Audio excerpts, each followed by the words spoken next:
Hello friends, welcome to join hands JIAP. இன்னைக்கு நம்ம பார்க்க போகிறது கம்பெனி அக்கௌண்ட்ஸ் பார்ட் 2. இப்போ ஒரு கம்பெனி இருக்குன்னா அந்த கம்பெனி ஸ்டார்ட் பண்ணும்போது அதோட ஓனர் என்ன பண்ணுவார், கேபிட்டல் போடுவார். அதாவது ஃபர்ஸ்ட் டைம் கம்பெனியில் காசை போடுறோம் இல்லையா, அதோட பேர் கேபிட்டல். இந்த கம்பெனி நல்லா போயிட்டு இருக்கு. கொஞ்ச நாளுக்கு அப்புறம் மறுபடியும் இந்த கம்பெனிக்கு கொஞ்சம் காசு தேவைப்படுது. அப்போ இதை எப்படி ரைஸ் பண்ணுவாங்க அப்படின்னு பார்த்தீங்கன்னா, 2 டைப் இருக்கு. ஒன்று லோன் வாங்க முடியும், இன்னொன்று ஷேர்ஸ் இஷ்யூ பண்ண முடியும். லோன் வாங்கினாங்க அப்படின்னா லோன் கொடுக்குறவங்க கம்பெனிக்கு கிரெடிட்டர் ஆயிடுவாங்க. இன்னொன்று ஷேர்ஸ் வாங்குறாங்க அப்படின்னா அவங்களுக்கு என்ன கிடைக்கும் அப்படின்னா ஓனர்ஷிப் கிடைக்கும், ஓனர்ஷிப் ரைட்ஸ். நீங்க எவ்வளவு தூரத்துக்கு ஷேர் வாங்குறீங்களோ அந்த அமௌண்ட்டுக்கு நீங்க அந்த கம்பெனியோட ஓனர். ஃபார் எக்ஸாம்பிள், ஏற்கனவே ஒரு ஓனர் இருக்காரு அப்படின்னா நீங்க அந்த கம்பெனியோட ஒரு ஷேர் வாங்குனீங்களா, நீங்களும் இன்னொரு ஓனரா அந்த கம்பெனிக்கு இருப்பீங்க. அதாவது நீங்க எவ்வளோ ஷேர் உங்க கையில வச்சிருக்கீங்களோ அந்த அமௌண்ட்டுக்கு அந்த கம்பெனிக்கு ஓனரா இருப்பீங்க. ஷேர்ஸை வாங்கி அந்த கம்பெனியோட ஓனர் ஆகிறவங்களோட பேரு ஷேர் ஹோல்டர். இவங்க கம்பெனிக்கு கொடுக்குற கேஷ் இருக்கு இல்லையா, அதோட பேரு ஷேர் கேபிட்டல். அந்த கம்பெனியோட original owner first time cash போடுறாரு இல்லையா அந்த கம்பெனி ஸ்டார்ட் பண்றதுக்கு, அதோட பேரு கேபிட்டல். அதுக்கப்புறம் அந்த கம்பெனியோட ஷேர்ஸை வாங்கி அந்த ஷேர் ஹோல்டர் ஒரு காசு போடுவார் இல்லையா அந்த கம்பெனில, அதோட பேர் ஷேர் கேபிட்டல். இதெல்லாம் பத்தி தான் நம்ம இந்த வீடியோல இன் டீடைல் பார்க்க போறோம். வாங்க வீடியோக்குள்ள போறோம். Share capital of a company limited by shares can be of 2 kinds. அதாவது நம்ம ஷேர் கேபிட்டல்னா என்ன பார்த்தோம், ஷேர் ஹோல்டர் இன்வெஸ்ட் பண்ற கேஷ் தான் ஷேர் கேபிட்டல்னு சொல்லுவோம். இதுல 2 டைப் இருக்கு. ஒன்னு ஈக்விட்டி ஷேர் கேபிட்டல், இன்னொன்னு preference share capital. Equity share கேபிட்டல்ல நம்ம இன்வெஸ்ட் பண்ணோம்னா நம்மளுக்கு ஓட்டிங் ரைட்ஸ் கிடைக்கும். அதாவது இந்த கம்பெனி ஒரு ஓனர் ஆரம்பிச்சா கூட அதை மெயின்டைன் பண்றதுக்கு நம்ம யார் அப்பாயிண்ட் பண்ணுவோம்னு பார்த்தீங்கன்னா போர்ட் ஆஃப் டைரக்டர்ஸ். இந்த போர்ட் ஆஃப் டைரக்டர்ஸ்ல யார் யார் இருக்கணும் அப்படிங்கறத ஓட் பண்றதுக்கான ரைட்டு தான் நம்மளுக்கு கிடைக்கும். With differential rights as to dividend, voting or otherwise. டிவிடெண்ட்னா என்ன அப்படின்னு பார்த்தீங்கன்னா பார்ட் ஆஃப் தி ப்ராஃபிட் வருது அப்படின்னா அதை டிவைட் பண்ணிட்டு எத்தனை ஷேர் ஹோல்டர் இருக்காங்களோ அவங்களுக்கு எல்லாம் இஷ்யூ பண்ணுவாங்க. அதுதான் டிவிடெண்ட். டிவிடெண்ட் உங்களுக்கு ஒரு 50% ஆஃப் தி ப்ராஃபிட் கிடைக்குது அப்படின்னா ஓட்டிங் ரைட்ஸ் மேபி உங்களுக்கு 10% இருக்கலாம். 50% டிவிடெண்ட் கிடைக்கிறவங்களுக்கு 10% ஓட்டிங் ரைட் கிடைக்கலாம். இதுதான் டிஃபரன்ஷியல் ரைட்ஸ் ஆர் அதர்வைஸ்ன்னு சொல்லுவோம். அடுத்தது preference share capital. It is the part of the share capital of the company which enjoys the preferential right. Preference share capitalங்கிறது எல்லாத்துலயும் உங்களுக்கு preference கிடைக்கும் when compared with the equity share capital. அது என்ன அப்படின்னா நம்மளுக்கு dividend கிடைக்கும். அதாவது part of the profit கண்டிப்பா கிடைக்கும் at a fixed rate. கண்டிப்பா preference ஷேருக்கு இருக்கிறவங்களுக்கு டிவிடெண்ட் ஃபிக்ஸட் ரேட் கொடுப்பாங்க ஒவ்வொரு வருஷமும். அதே மாதிரி சப்போஸ் அந்த கம்பெனி லிக்விடேட் ஆயிடுச்சு இல்ல வைண்டிங் அப், அதாவது க்ளோஸ் பண்றாங்க அப்படின்னா அப்பவும் அவங்களுக்கு ஃபர்ஸ்ட் ப்ரிஃபரன்ஸ் கொடுப்பாங்க. எதுக்கு அப்படின்னு பாத்தீங்கன்னா அவங்களோட கேபிட்டலை ரிட்டர்ன் பண்றதுக்கு. இவங்களுக்கு டிவிடெண்ட் கொடுத்துட்டு கேபிட்டலை ரிட்டர்ன் பண்ணிட்டு மீதி ஏதாவது காசு இருந்தா மட்டும்தான் ஈக்விட்டி ஷேர் ஹோல்டர்ஸ்க்கு கிடைக்கும். ஷேர்ஸ்ல நம்ம 2 டைப் இருக்கு அப்படின்னு பார்த்தோம். ஒன்னு equity share and another one is preference share. Preference share can be further classified into 4 types. என்னென்ன அப்படின்னா cumulative preference share or non-cumulative preference share, redeemable preference share or irredeemable preference share, participating preference share or non-participating preference share, convertible preference share or non-convertible preference share. இந்த மாதிரி 4 type of preference shares நம்மளுக்கு இருக்கு. அதெல்லாம் என்ன அப்படிங்கறது அடுத்தது நம்ம டீட்டெயிலா பார்க்கலாம். First one is cumulative preference share. Cumulative preference shares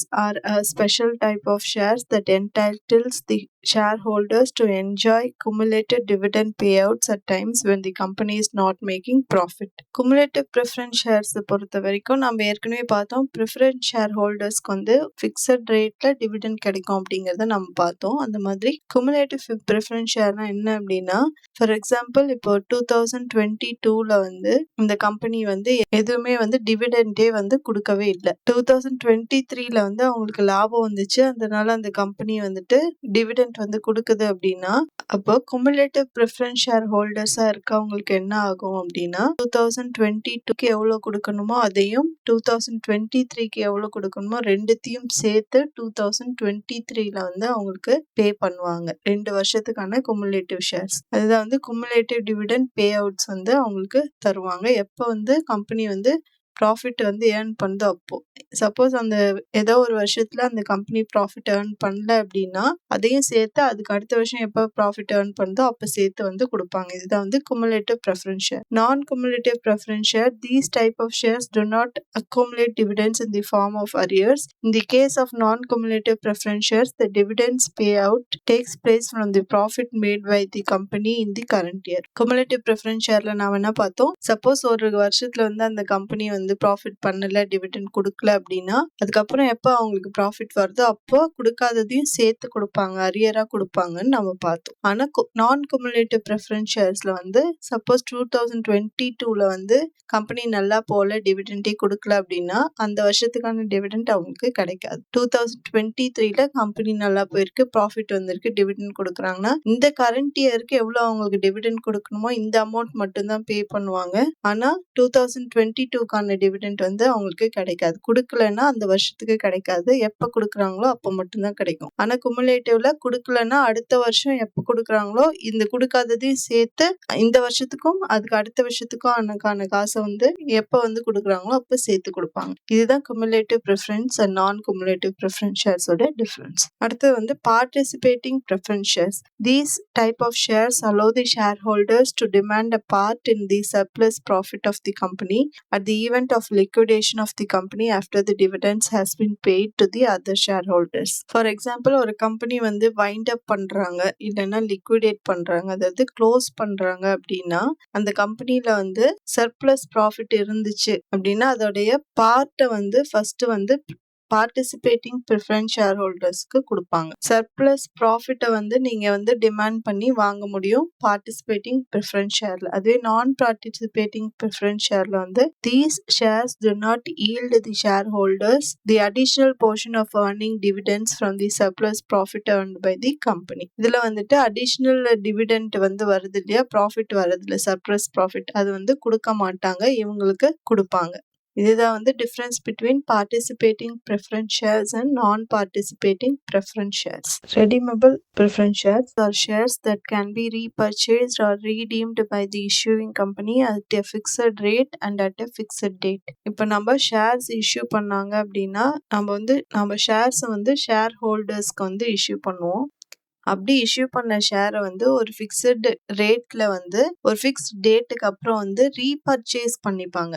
யாரு பண்ணுவாங்கன்னா, எந்த கம்பெனி வந்து இந்த ஷேரை இஷ்யூ பண்ணாங்களோ அவங்களே வந்து ஷேர் ஹோல்டர் கிட்ட இருந்து இந்த ஷேரை வந்து ரீபர்ச்சேஸ் பண்ணிப்பாங்க. இந்த மாதிரி ஒரு ஆப்ஷன் இருக்கிற இந்த ஷேருக்கு பேர் தான் ரெடீமபிள் ப்ரிஃபரன்ஸ் ஷேர்ஸ்.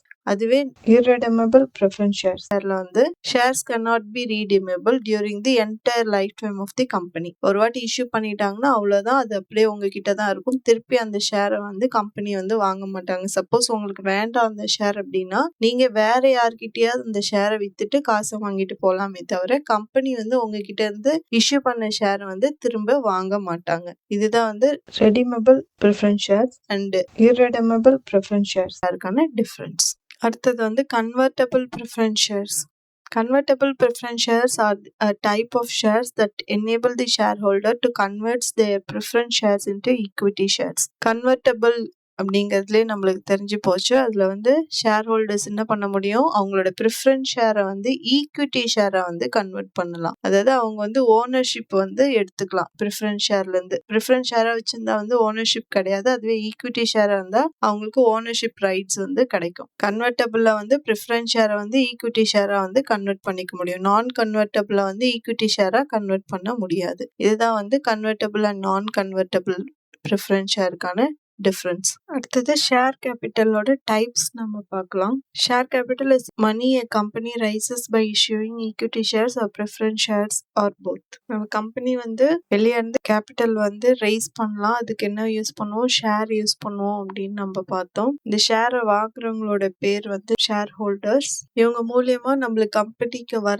அந்த கேபிட்டலோட பேர் தான் வந்து ஷேர் கேபிட்டல். அதுல 2 டைப் இருக்கு. ஒன்னு ஈக்விட்டி ஷேர், இன்னொன்னு வந்து ப்ரெஃபரன்ஸ் ஷேர் அப்படிங்கறத பார்த்தோம். இந்த ஷேர் கேபிட்டல்ல வந்து நிறைய டைப்ஸ் இருக்கு. ஒன்னு வந்து ஆத்தரைஸ்டு கேபிட்டல், அதாவது இந்த கம்பெனியை வந்து நம்ம ஃபர்ஸ்ட் டைம் ஆரம்பிப்போம் இல்லையா, ஆரம்பிக்கும் போது முக்கியமான ஒரு டாக்குமெண்ட், அதாவது MOA மெமரண்டம் ஆஃப் அசோசியேஷன் அப்படின்னு சொல்லுவோம். இந்த முக்கியமான டாக்குமெண்ட்ல வந்து இந்த கம்பெனி எவ்வளவு அமௌண்ட்டுக்கு வரைக்கும் ஷேர் கேபிட்டல் வந்து ரைஸ் பண்ண முடியும் அப்படிங்கறத மென்ஷன் பண்ணுவாங்க. இதுல வந்து இந்த கம்பெனி எந்த பேர்ல இருக்க போகுது, எவ்வளவு அமௌண்ட் வந்து ஷேரை வந்து ரைஸ் பண்ண போகுது, இந்த மாதிரி முக்கியமான எல்லா விஷயமும் வந்து இந்த மெமரண்டம் ஆஃப் அசோசியேஷன்ல இருக்கும். இதுல வந்து நம்ம இந்த கம்பெனி அதோட லைஃப் டைம்ல மொத்தமா எவ்வளவு வந்து ஷேர்ஸ் வந்து வாங்கலாம் அப்படிங்கிறது தான் வந்து ஷேர் கேபிட்டல். அது ஆத்தரைஸ்டு ஷேர் கேபிட்டல் அப்படின்னு சொல்லுவோம். அதுல என்ன அமௌண்ட் போட்டிருக்காங்களோ அதுதான் ஆத்தரைஸ்ட் ஷேர் கேபிட்டல். அவ்வளவுதான் வாங்க முடியுமானா அது கிடையாது. சப்போஸ் கம்பெனிக்கு வந்து அதை விட அதிகமா வந்து அமௌண்ட் தேவைப்படுது அப்படின்னா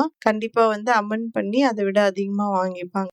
ஆனா அந்த டைம்ல வந்து ஆத்தரைஸ்ட் ஷேர் கேபிட்டல் எவ்வளவு இருக்குன்னு சொல்றாங்களோ அந்த அமௌண்ட்டுக்கு மேல வந்து அதிகமா வாங்க முடியாது. சப்போஸ் நீங்க வந்து அதிகமா வாங்கணும் தேவைப்படுது அப்படின்னா MOA டாக்குமெண்ட்ல வந்து அதை சேஞ்ச் பண்ணிட்டு தான் நம்ம ஆத்தரைஸ்ட் கேபிட்டலை வந்து இன்க்ரீஸ் பண்ண முடியும். அடுத்த டைப் வந்து இஷ்யூட் கேபிட்டல். நம்ம கம்பெனி வந்து இப்போ 1 lakh ஷேர்ஸ் வந்து இஷ்யூ பண்ணலாம் அப்படின்னு ஆத்தரைஸ் பண்ணி வச்சிருக்கோம் அப்படின்னா இந்த 1 lakh ஷேர் வந்து மொத்தமா நம்ம வந்து எல்லாத்தையும் வாங்க மாட்டோம். இந்த வருஷத்துக்கு வந்து எனக்கு ஒரு 50,000 தேவைப்படுது அப்படின்னா அந்த 50,000க்கு மட்டும்தான் நான் ஷேர் வந்து இஷ்யூ பண்ணுவேன். ஈவன் தோ எனக்கு வந்து 1 லட்சம் ஷேர் வரைக்கும் இஷ்யூ பண்ண முடிஞ்சாலும் எனக்கு அவ்வளோ தூரம் தேவை கிடையாது. எனக்கு இப்ப இருக்க காசு தேவைப்படுறது வந்து ஒரு 50,000 ஷேர் இஷ்யூ பண்ணி வர அமௌண்ட்டே போதுமானது அப்படின்னா இந்த 50,000 ஷேர் இஷ்யூ பண்றோம் இல்லையா, இதுதான் வந்து இஷ்யூட் கேபிட்டல். ஆத்தரைஸ் கேபிட்டலோட முழு அமௌண்ட்டும் இதுக்கு ஈக்குவலா இருக்கலாம், இல்ல அதோட கம்மியாவும் இருக்கலாம். Issued capital. அடுத்தது சப்ஸ்கிரைப் கேபிட்டல். நம்ம இஷ்யூ பண்ண கேபிட்டல்ல இருந்து எவ்வளோ தூரம் வந்து சப்ஸ்கிரைப் பண்ணிருக்காங்க அப்படிங்கிறது தான் வந்து சப்ஸ்கிரைப் கேபிட்டல். ஷேர் ஹோல்டர்ஸ் வந்து நம்ம இஷ்யூ பண்ண ஷேர்ல இருந்து எவ்வளவு வாங்கியிருக்காங்க.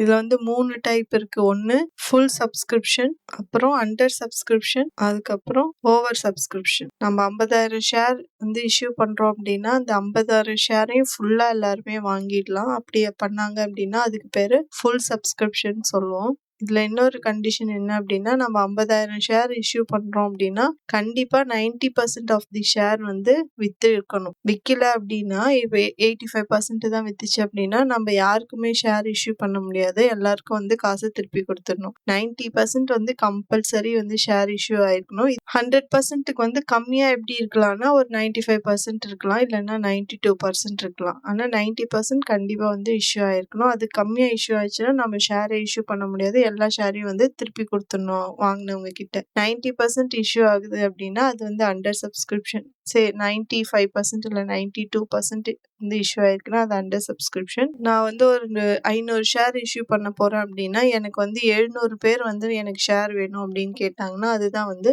Over subscription. இப்போ சப்ஸ்கிரைப் கேபிட்டல்ல வந்துட்டு நம்ம வந்து ஷேர்ஸ் இஷ்யூ பண்ணோம் இல்லையா, அதுல வந்து நம்மளுக்கு ஃபுல் சப்ஸ்கிரிப்ஷன் கூட நம்மளுக்கு வந்துருச்சு அப்படின்னா அடுத்தது வந்து கால்ட் அப் கேபிட்டல். அதாவது இந்த ஷேர் வந்து 10 ரூபான்னு நம்ம ஃபிக்ஸ் பண்ணி வித்தா கூட நம்ம ஃபுல் அமௌண்ட் வந்து வாங்க மாட்டோம். இது எப்படி வாங்குவோம் அப்படின்னா இன்ஸ்டால்மெண்ட்ல தான் வாங்குவோம். ஃபர்ஸ்ட் வந்து ஒரு 5 ரூபாய் கட்ட வேண்டியது இருக்கும், அதுக்கப்புறம் ஒரு 2 ரூபாய் கட்ட வேண்டியது இருக்கும், அப்புறம் 3 ரூபாய் கட்ட வேண்டியது இருக்கும். இந்த மாதிரி 3 இன்ஸ்டால்மெண்ட்ல தான் வந்து இந்த 10 ரூபாவையே நம்ம வாங்குவோம். இந்த மாதிரி இஷ்யூ பண்ணதுல வந்து ஃபர்ஸ்ட் வந்து 5 rupees வந்து கம்பெனி வந்து வேணும் அப்படின்னு சொன்னாங்களா, இந்த 5 rupees ஷேர் ஹோல்டர்ஸ் கட்டினாங்க அப்படின்னா அதுதான் வந்து கால்ட் அப் கேபிட்டல். எவ்வளவு தூரம் வந்து கம்பெனி அப்பத்திக்கு வேணும் அப்படின்னு வந்து கால் அப் பண்ணதோ அந்த அமௌண்ட்டை கட்டுறது தான் வந்து கால் அப் கேபிட்டல். அதாவது 10 rupeesனா மொத்தம் 10 rupees கிடையாது, அதுல ஒரு part can be 5 rupees or 2 rupees 3 rupees எப்படி வேணாலும் இருக்கலாம். அடுத்து வந்து பெய்ட் அப் கேபிட்டல். இந்த 5 ரூபாய் கட்டுங்க அப்படின்னு சொல்றோம் இல்லையா, இந்த 5 ரூபாயில சிலர் வந்து 4 ரூபாய் கட்டுவாங்க, இல்லைன்னா 3 ரூபாய் கட்டுவாங்க. அந்த மாதிரி கட்டுன அமௌண்ட் தான் வந்து பெய்ட் அப் கேபிட்டல். சிலர் 5 ரூபாய் கூட கட்டிடுவாங்க. எவ்வளவு அமௌண்ட் வந்து நம்மளுக்கு கம்பெனிக்குள்ள வந்திருக்கோ நம்மளுடைய ஷேர்ல அந்த அமௌண்ட் தான் வந்து பெய்ட் அப் கேபிட்டல்னு சொல்லுவோம். அடுத்தது process of issue of shares பார்க்கலாம். This is the process by which which a company offer its shares to potential investors or shareholders in exchange for capital. First வந்து கம்பெனி வந்து ப்ராஸ்பெக்டஸ் இஷ்யூ பண்ணுவாங்க. இதுல இந்த கம்பெனியோட ஒரு ஷேர் அமௌண்ட் எவ்வளோ அமௌண்ட்டுக்கு வந்து ஷேர் இஷ்யூ பண்ண போகிறோம், இந்த கம்பெனியோட அப்ஜெக்டிவ் என்ன, இந்த கம்பெனியோட ஃபங்க்ஷன்ஸ் என்ன அப்படிங்கிற எல்லா டீட்டெயில்ஸும் வந்து நம்மளுக்கு இந்த ப்ராஸ்பெக்டஸில் கிடைக்கும். இந்த ப்ராஸ்பெக்டஸ் கூடயே நம்மளுக்கு அப்ளிகேஷனும் கிடைக்கும், நம்மளோட ஷேரை வந்து வாங்குறதுக்கான அப்ளிகேஷன். அடுத்து வந்து receipt of application. For example நம்ம 100 ஷேர்ஸ் வந்து இருக்கு at ₹10 அப்படின்னா இந்த 10 ருபீஸை வந்து நம்ம ஃபேஸ் வேல்யூன்னு சொல்லலாம், அப்படி இல்லைன்னா நாமினல் வேல்யூன்னு சொல்லுவோம். இந்த 10 ருபீஸ் வந்து மொத்தமாக 10 ருபீஸாக வாங்க மாட்டாங்க, பிரித்து பிரித்து வாங்குவாங்க அப்படிங்கிறத நம்ம பார்த்தோம். அதில் வந்துட்டு ஃபர்ஸ்ட் வந்து அப்ளிகேஷன் மணி அப்படின்னு சொல்லுவோம். அதை வந்து அப்ளிகேஷன் மணி வந்து ஒரு 3 ருபீஸ் கலெக்ட் பண்ணுறாங்க அப்படின்னா அப்போ 100 ஷேருக்கு 100 × 3 300 ருபீஸ் வந்து நம்ம அப்ளிகேஷன் வந்து கொடுக்கும் போதே வாங்கிடுவோம். 300 ருபீஸ் வந்து அப்ளிகேஷன் மணியை வந்து கலெக்ட் பண்ணுவாங்க. அடுத்தது அலாட்மெண்ட் ஆஃப் ஷேர்ஸ், அதாவது அலாட்மெண்ட் மணி. அது எவ்வளோ கலெக்ட் பண்ணுவாங்கன்னு பார்த்தீங்கன்னா 5 ருபீஸ். 5 ருபீஸ் அப்படின்னா அப்போ 100 ஷேருக்கு 5 ருபீஸ்னா 500 ருபீஸ். அடுத்தது வந்து கலெக்ட் பண்ணுவோம். ஃபர்ஸ்ட் அப்ளிகேஷன் மணின்னு ஒன்று கலெக்ட் பண்ணுவோம், அதுக்கு அடுத்தது வந்து அலாட்மெண்ட் மணி அப்படின்னு கலெக்ட் பண்ணுவோம். தேர்ட் ஃபோர்த் எத்தனை இருந்தாலும் இது எல்லாத்தையும் வந்து நம்ம கால்ஸ்ன்னு சொல்லுவோம். கால்ஸ்.